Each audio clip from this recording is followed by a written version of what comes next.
Hello students, welcome to Shiny Max. 11ஆம் வகுப்பு பயிற்சி 2.1ல் ஃபர்ஸ்ட் கொஸ்டின் பார்க்கலாம். இங்கே ஒரு கணம் கொடுத்துருக்காங்க. ஆகிய ஒவ்வொரு எண்ணினையும் NQR-Q அல்லது Z என்ற அடிப்படையில் எழுதுக. அதாவது தந்திருக்கக்கூடிய எண்களில் இதில் எதுன்னு கண்டுபிடிக்கணும். சரிங்களா? ஃபர்ஸ்ட் எண் அப்படின்னா இயல் எண். இயல் எண் வந்து 1லேருந்தே தொடங்கும். இந்த மாதிரி 1, 2, 3 இப்படி போயிட்டே இருக்கும்.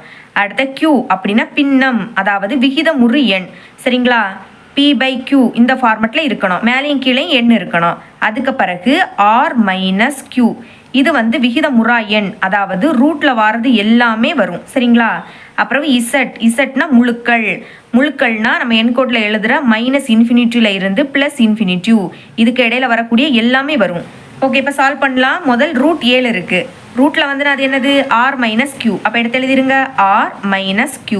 அதுக்கு பிறகு -1/4 இது P/Q ஃபார்மெட்டில் இருக்குது. அப்போ இதை Qன்னு எடுத்து எழுதிடலாமா? Q. இனி 0வை நம்ம பின்னத்துலேயும் எழுதலாம். அதாவது 0க்கு கீழே எதுவும் இல்லாட்டா 1 இருக்குன்னு அர்த்தம். அப்போ இது P/Q ஃபார்மெட்டில் வந்துடுச்சு இல்லையா? அதனால Qன்னு எடுத்து எழுதிக்கலாம். அப்புறம் இசட்டுன்னு எழுதிக்கலாம். ஏன்னா இதுக்கு இடையில 0 வரும், அதனால இசட்டுன்னு எடுத்துக்கலாம். அடுத்த 3.14 இந்த மாதிரி புள்ளி வச்ச எண்களை நம்ம பின்னமாக எழுதிக்கலாம். அப்போ இதை Qன்னு எடுத்து எழுதிக்கலாம். அதாவது 3.14 இப்போ 2 நம்பர் தள்ளி புள்ளி இருக்கா? முதல் கீழே எதுவும் இல்லாட்டா 1 இருக்குன்னு அர்த்தம். 2 நம்பர் தள்ளி புள்ளி இருக்கு. அந்த புள்ளியை நீக்கணும்னா 100ஆல் பெருக்கணும். சரிங்களா? 2 நம்பர்னா 2 0 வர மாதிரி எடுத்துக்கணும். அப்போ 100. மேலே 100ஆல் பெருக்கினீங்கன்னா மறக்காம கீழே 100ஆல் பெருக்கணும்.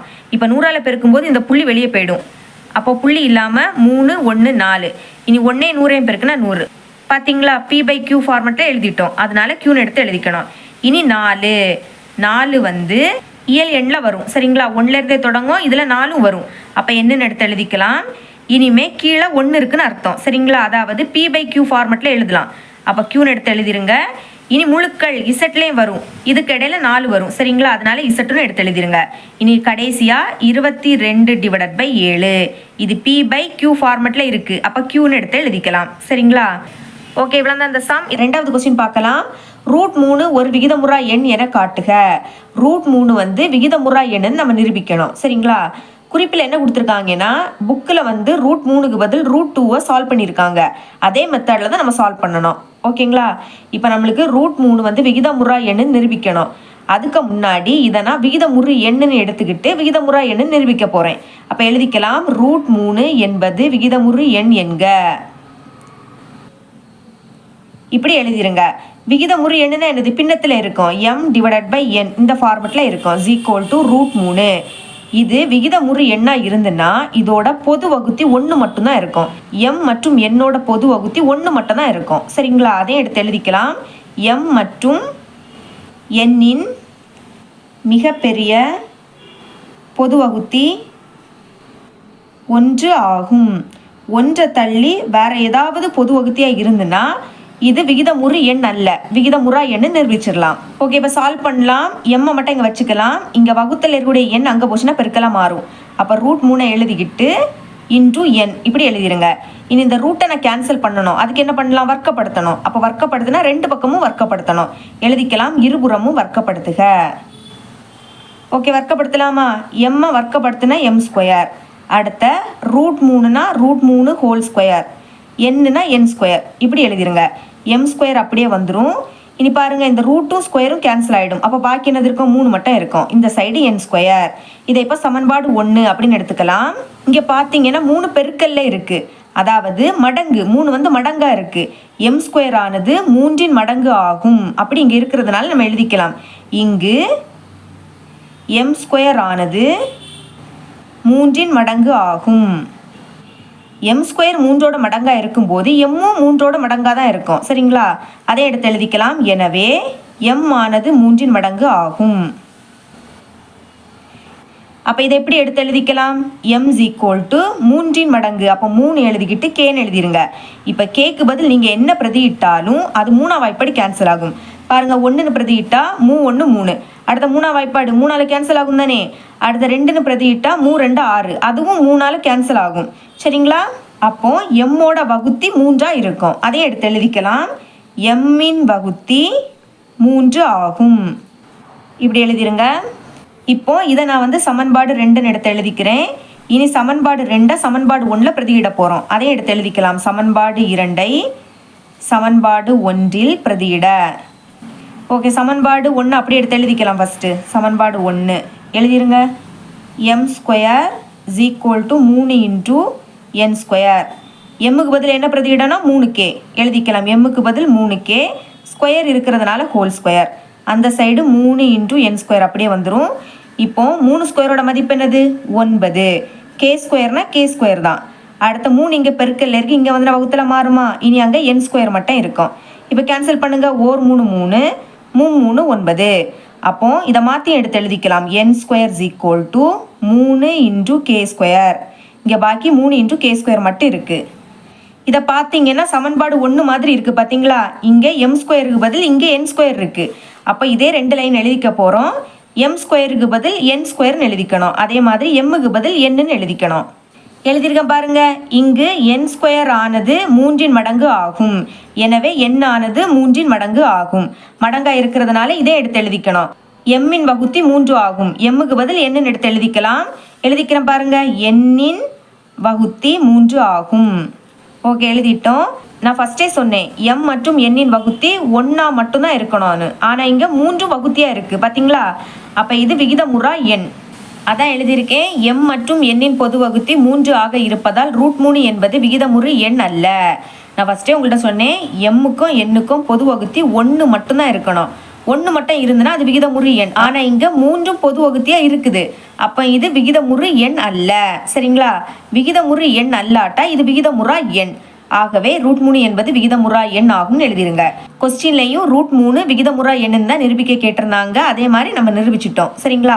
இவ்வளோ தான் இந்த சம். 3வது கொஸ்டின் பார்க்கலாம்.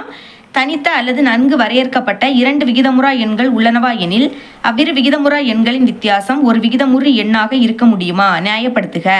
என்ன கேட்குறாங்கன்னா, நம்ம ஃபஸ்ட்டு 2 விகிதமுறா எண்களை எடுத்துக்கணும். விகிதமுறா எண் அப்படின்னாலே ரூட் வச்சு வாரது. சரிங்களா? அடுத்தா அதுக்கு வித்தியாசம் கண்டுபிடிக்கணும். வித்தியாசம்னா 2ஐயும் கழிக்கணும். கழிக்கும் போது கிடைக்கக்கூடிய ஆன்சர் ஒரு விகிதமுறு எண்ணாக இருக்க முடியுமா? விகிதமுறு எண் அப்படின்னாலே பின்னத்தில் வரணும். அப்படி பின்னத்தில் வருமானு கேட்குறாங்க. சரிங்களா? ஃபர்ஸ்ட் நம்ம எழுதிக்கலாம். 2 விகிதமுறா எண்கள். 2 விகிதமுறா எண்கள் எதெல்லாம் எடுத்துக்கலாம்னா 4 கூட்டல் √3. அதுக்கு பிறகு 2 கூட்டல் √3. 2லே நடுவில் ப்ளஸ் இருக்கணும். அடுத்து இங்கே √3னா இங்கே √3. சரிங்களா? இப்போ வித்தியாசம் கண்டுபிடிக்கலாம். கொஸ்டினில் வித்தியாசம் தான் கேட்குறாங்க. வித்தியாசம்னா கழிக்கணும். ஓகே, முதல் இதை எடுத்து எழுதிக்கலாம். 4 கூட்டல் √3. கழிக்கிறதுனால நடுவில் மைனஸ். இனி இங்கே மைனஸ் இருக்கிறதுனால பிராக்கெட் போட்டுட்டு தான் இதை எழுதிக்கலாம். 2 கூட்டல் √3. அடுத்த ஸ்டெப்பில் 4 கூட்டல் √3 அப்படியே வந்துடும். இப்போ மைனஸை உள்ளே கொண்டு பெருக்கிறோம். மைனஸை உள்ளே கொண்டு பெருக்கும் போது ப்ளஸ் மதிப்பு மைனஸ் ஆகிடும், மைனஸ் மதிப்பு ப்ளஸ் ஆகிடும். அப்போ +2 என்ன ஆகிடும்? -2. ப்ளஸ் √3 என்ன ஆகிடும்? -√3.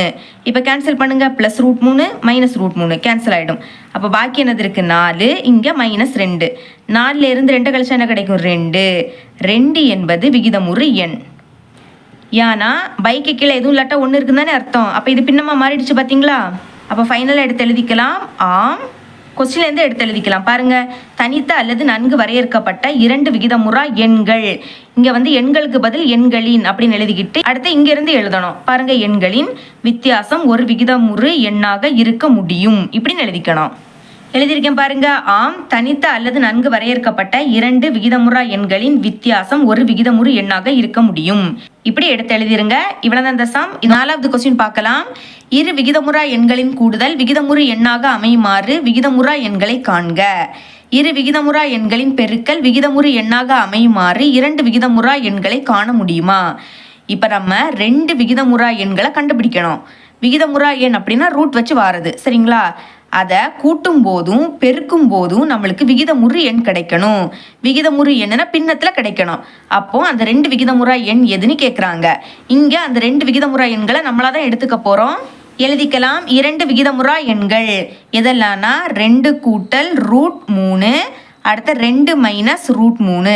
ரெண்டுமே சேம் தான், ஆனால் இது ப்ளஸ் இது மைனஸ். ஏன்னா போன சம்மில் நம்ம மைனஸ் பண்ணோம். மைனஸ் பண்ணும்போது குறியீடு மாறும். இது ப்ளஸ் பண்ணும்போது குறியீடு மாறாது. அதனால ஏதாவது ஒன்றை மைனஸ்ன்னு எடுத்துக்கிட்டால் தான் நம்மளுக்கு கேன்சல் பண்ண ஈஸியாக இருக்கும். சரிங்களா? இப்போ இதை ரெண்டையும் கூட்டும் போதும் பெருக்கும் போதும் நம்மளுக்கு பின்னத்தில் கிடச்சின்னா இதுதான் நம்மளோட ஆன்சர். ஃபர்ஸ்ட் நம்ம கூடுதல் கண்டுபிடிக்கலாம். கூடுதல் இஸ் ஈக்குவல் டு, முதல் இதை எடுத்து எழுதிக்கலாம். 2 கூட்டல் ரூட் 3.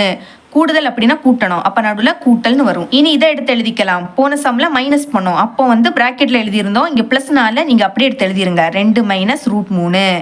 இனி plus root 3 minus root 3 cancel ஆகிடும். அப்போ பாக்கி இங்கே 2 இருக்குது, இங்கே +2. 2 கூட்டினா 4 கிடைக்கும். 4 என்பது விகிதமுறு எண். ஏன்னா பைக்கு கீழே எதுவும் இல்லாட்டா 1 இருக்குது தானே அர்த்தம். அப்போ இது பின்னமாக மாறிடும் தானே, அதனால இது விகிதமுறு எண். இனி பெருக்கல், பெருக்கலாம். ஓகே, ஃபர்ஸ்ட் இதை எடுத்து எழுதிருங்க. 2 கூட்டல் ரூட் 3. பெருக்கல்னால பிராக்கெட்டில் எழுதிருங்க. அடுத்து இதை எடுத்து எழுதிருங்க. 2 மைனஸ் ரூட் 3. இப்போ இது எந்த ஃபார்மெட்டில் இருக்குது? ஏ கூட்டல் B into A minus B இப்படி இருக்குது. இதை எப்படி மாற்றிக்கணும்னா A² மைனஸ் B² இப்படி மாற்றிக்கணும். ஓகேங்களா? ஃபர்ஸ்ட் இங்கே என்னது இருக்குது? ஏ இருக்குது. அப்போ ஏருடைய பிளேஸ்ல அங்கே என்னது இருக்குது? 2 இருக்குது. அதனால ஏக்கு பதில் 2. இனி இதோட அடுக்கில் 2, அடுத்த நடுவில் மைனஸ். இனி பீருடைய பிளேஸ்ல என்னது இருக்குது? ரூட் 3 இருக்குது. அப்போ பிக்கு பதில் என்ன எழுதிக்கணும்? ரூட் 3. அடுக்கில் 2, அப்போ நம்மளும் 2ன்னு எழுதிக்கணும். அடுத்த 2 ஸ்கொயரோட மதிப்பு 4, நடுவில் மைனஸ். இனி இந்த ரூட்டும் ஸ்கொயரும் கேன்சல் ஆகிடும். அப்போ பாக்கி என்னது இருக்கும்? 3 மட்டும் இருக்கும். 4லேருந்து 3 கழிச்சு என்ன கிடைக்கும்? 1. 1 என்பது விகிதமுறு எண். ஏன்னா பைக்குகளை எதுவும் இல்லாட்டா 1 இருக்குன்னு அர்த்தம். அப்போ இது பின்னமாக மாறிடும். அப்போ இந்த 2 விகிதமுறா எண்களை கூட்டும் போதும் பெருக்கும் போதும் நம்மளுக்கு விகிதமுறு எண் கிடைக்குது. அதனால இதுதான் நம்மளோட ஆன்சர். அதுக்கு முன்னாடி நம்மளுக்கு கொஸ்டின்ல காண முடியுமான்னு கேட்குறாங்க. நம்ம எப்படி எழுதிக்கலாம்? ஆம், காண முடியும்னு எழுதிக்கணும். ஃபைனலாக தேர்ஃபோர் 2 விகிதமுறா எண்கள் நம்ம ஃபர்ஸ்ட் எடுத்து எழுதிக்கிட்டோம் பார்த்தீங்களா? இதை அப்படியே எடுத்து எழுதிருங்க. ஓகே, இவ்வளோ தான் இந்த சம். 5வது கொஸ்டின் பார்க்கலாம். 1/2 விட சிறிய மிகை எண் காண்க, நியாயப்படுத்துக. இதை விடைக்கும் சிறிய மிகை எண் எதுன்னு கேட்குறாங்க. சரிங்களா? ஃபர்ஸ்ட் இதோட அடுக்கில் இருக்கக்கூடியதை எடுத்து எழுதிக்கலாம். 1000. இனி 1000 விடைக்கும் பெரிய எண் என்னது? 1001. இதை விடைக்கு இது பெருசு. எது பெருசோ அது இருக்கக்கூடிய சைடை பார்த்து வாய் திறந்துருக்கணும். இதுதான் பெருசு, அப்போ இது இருக்கக்கூடிய சைடை பார்த்து வாய் திறந்துருக்கணும். அதாவது இது லெஸ் தேன். இனி இது 2ஓட அடுக்கில் இருக்குது. அப்போ எழுதிருங்க 2, இதோட அடுக்கில் 1000. அடுத்த லெஸ் தேன். இனி 2 அதோட அடுக்கில் 1001. இனி இது பகுதியில் இருக்குது, இங்கே தொகுதியில் இருக்குது. சரிங்களா? அப்போ அதை பகுதியில் கொண்டு வரணும். எப்படி கொண்டு வரலாம்? இப்போ கீழே எதுவும் இல்லாட்டா 1 இருக்குன்னு அர்த்தம். இங்கேயும் 1. இப்போ கீழே இருக்கக்கூடிய 1 மேலேயும் மேலே இருக்கக்கூடிய 2/1000 கீழேயும் வந்துடும். இப்படி மாறும்போது லெஸ் தென் என்ன ஆகிடும்? கிரேட்டர் தானே மாறும். ஞாபகம் வச்சுக்கோங்க, இந்த மாதிரி மாற்றும் போது லெஸ் தென் கிரேட்டர் தானே மாறும். அதே மாதிரி கீழே இருக்கக்கூடிய 1 மேலேயும் மேலே இருக்கக்கூடிய 2/1001 கீழேயும் வந்துடும். இனி பாருங்க, நான் என்ன சொல்லி தந்திருக்கேன்? எந்த சைடு வாய் திறந்திருக்கோ அதுதான் பெருசு. இப்போ இந்த சைடு வாய் திறந்திருக்கு பார்த்தீங்களா? அப்போ இதுதான் பெருசு. அதனால இது சிறியது. இது பெருசுன்னா இது என்ன ஆயிடும்? சிறியதா மாறும் தானே. அப்போ கொஸ்டின்ல கேட்ட மாதிரி இதை விடைக்கும் சிறிய மிகை என்னது? இது. இதை விடைக்கும் சிறிய மிகை எண் இது. அப்போ ஃபைனலாக எப்படி எழுதிருங்க? தேர்ஃபோர் 1/2 விட சிறிய மிகை எண் 1/2 ஆகும். இவ்வளோதான் இந்த சம். இதுதான் இந்த பயிற்சியில் கடைசி கணக்கு. என்னோட டீச்சிங் உங்களுக்கு பிடிச்சிருந்துன்னா மறக்காம நம்ம சேனலை சப்ஸ்கிரைப் பண்ணி கூடவே பக்கத்தில் கூட பெல் ஐக்கனையும் கிளிக் பண்ணுங்க. அப்போ தான் நம்ம அப்லோட் பண்ணுற வீடியோட நோட்டிஃபிகேஷன் உங்களுக்கு உடனே வரும். தேங்க்ஸ் ஃபார் வாட்சிங்.